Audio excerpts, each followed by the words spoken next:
Hi, and welcome to Focal Point, AFR Talk, second hour on this Thursday edition of Focal Point. Brian Fisher is my name. Welcome aboard the USS Focal Point, our patrol boat, in which we patrol the choppy waters of America's public life, looking relentlessly for the coordinates where truth intersects with politics. You are aboard the USS Focal Point. Our commander is on the bridge. The scriptures serve as our nautical charts, the Holy Spirit as our navigator, and I serve as your loyal, humble, and cheerful first mate.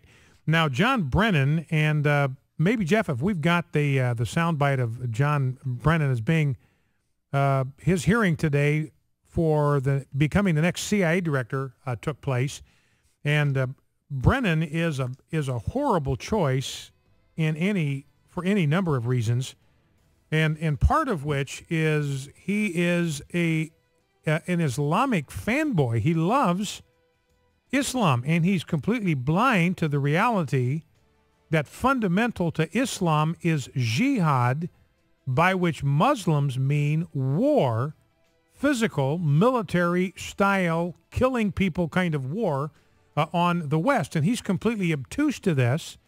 Whether he actually believes his own bilge or not, I don't know, but he says repeatedly that Islam is a religion of peace. He is so grateful for everything he learned at the feet of Muhammad. Jeff, do we have that soundbite? Okay, let's listen to John Brennan. This was from some time ago.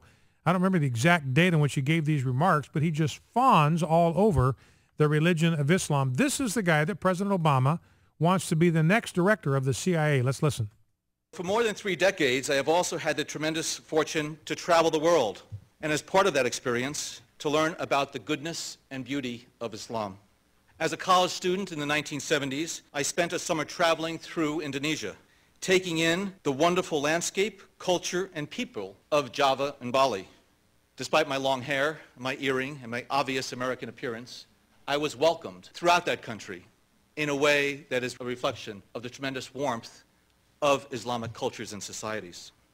Like the president during his childhood years in Jakarta, I came to see Islam, not how it is often misrepresented, but for what it is, how it is practiced every day by well over 1 billion Muslims worldwide, a faith of peace and tolerance and great diversity.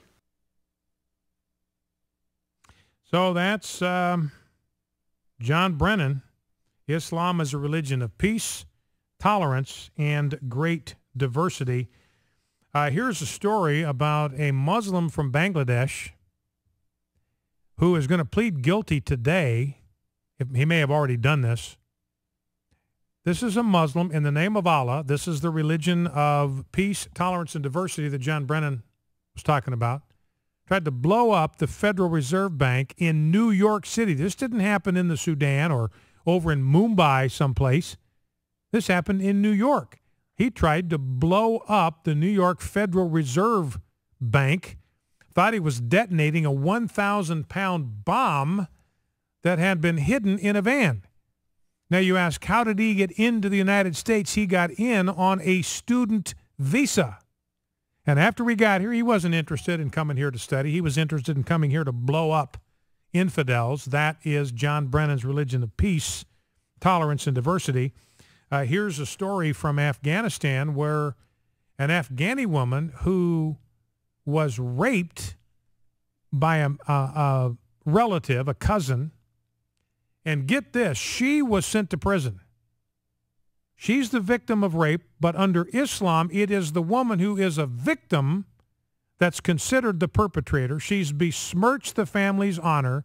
She's sullied her own reputation, and she's the one who must pay the penalty. So she was sent to prison, and the only way she could get out of prison was to agree to marry the man who had raped her.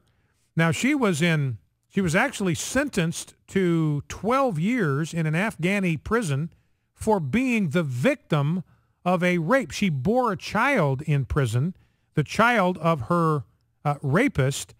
And in Afghanistan, 50% of the female prison population is in there for what they call moral crimes, such as forced adultery or extramarital sex. Well, if you're raped, yeah, I mean, that's sex outside of marriage, but it's not your fault.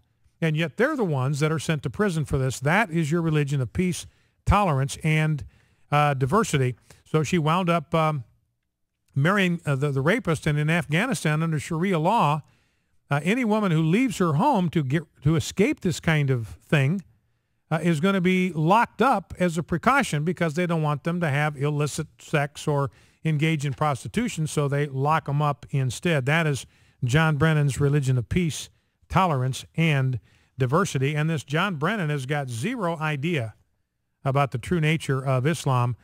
You know, Hillary Clinton 4 times in her testimony used the word jihadist. We've got a jihadist threat. We have to worry about jihadist hands.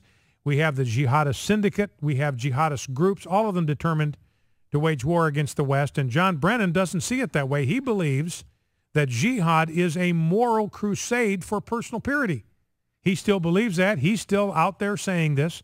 Jihad is a holy struggle, an effort to purify for a legitimate purpose, and there is nothing, absolutely nothing, holy or pure or legitimate or Islamic about murdering innocent women and children, despite the fact that jihad has always been understood in Islam, in their holy books, in their instructional books, as waging war against the infidels. Well, let's grab a phone call before we go to the break. Let's go to Sandra in Kathleen, Georgia. Sandra, welcome to Focal Point. What's on your mind? Hi.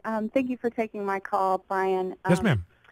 I actually am a little unclear on some of the details of what you were talking about. My husband told me that you were discussing slavery and the abolitionists. Can you just recap what comment it was that that you were discussing in there? Yeah, sure. Because you wanted to know what was actually said. Yeah. Yeah, this is from, and this bears repeating because there may be some who are listening now that weren't the first hour. This is from a PBS documentary on the abolition movement. It just finished airing. It was a 3-part series. It began in January, so I think the final episode of this documentary has aired.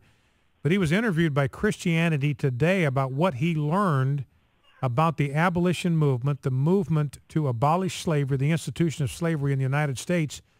And the thing that he found was that religion played a central role in American life in dealing with the institution of slavery. That was his phrase, religion, by which he meant Christianity, because there was no other active faith of any size in America at that time.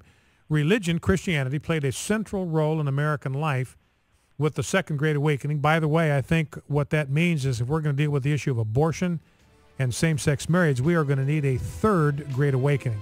It was the first Great Awakening that led to our independence, the Second Great Awakening that led to dealing with our national sin of slavery. It's going to take a third Great Awakening for us to deal with our national sin of abortion today. But here's what he said. Every one of the abolitionists, every one, without exception, everyone was shaped very much by their faith. In fact, they would have defined themselves first by their faith before any other category. So the point I was making, Sandra, is even according to PBS and this documentary, it was evangelical Christians like you and me, fired by our faith, fired by our conviction about the dignity of every man, woman, and child, that every single man is created in the image of God. You know, as C.S. Lewis said, I see men fit to be masters, I see slaves, I see none that are fit to be masters because of the fallenness of humanity. It was evangelicals that led to the abolition of slavery. Back in 2.